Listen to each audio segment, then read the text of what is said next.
So the plates and cutlery are all ready, and the big dining room of the Bharat Mandapam, which is going to serve food to over 3,000 journalists, both domestic and foreign, is all set to host dinner. Now, a unique aspect of India's G20 presidency is the way it has used food to reflect its ethos, its diversity. Now, look here, all of this is vegetarian, so you have food from different parts of the country. India on plate is how officials are describing this menu.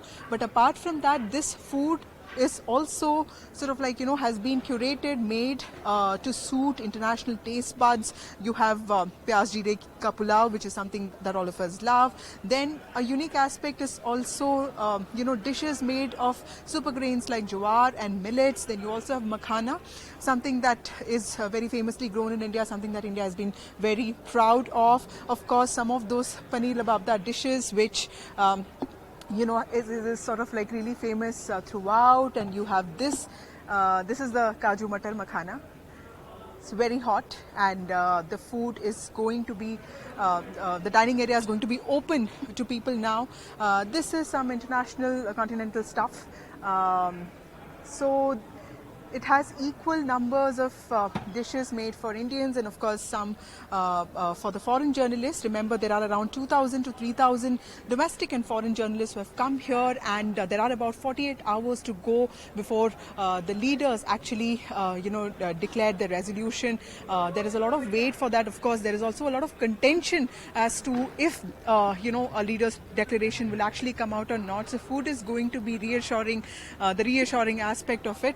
This is the soup center. The branding of it is also quite unique, and everywhere you see visuals and pictures that reflect Indian life, mostly rural life. And of course there are these big hoardings of dessert and soups. And another interesting part is, of course, no meal is complete without dessert. And this is, of course, the soup counter, and then this is the dessert counter. And what we are told is there are desserts from different states of the country. Remember that G20 also was not limited to Delhi, and it was held in 60 different cities, and 230 events held in different cities. That was the Prime Minister's promise to make G20 a democratic exercise and activity. So that is sort of reflected here. You have the Kutu Malpua, which is of course buckwheat is also a superfood, and it's also super grain.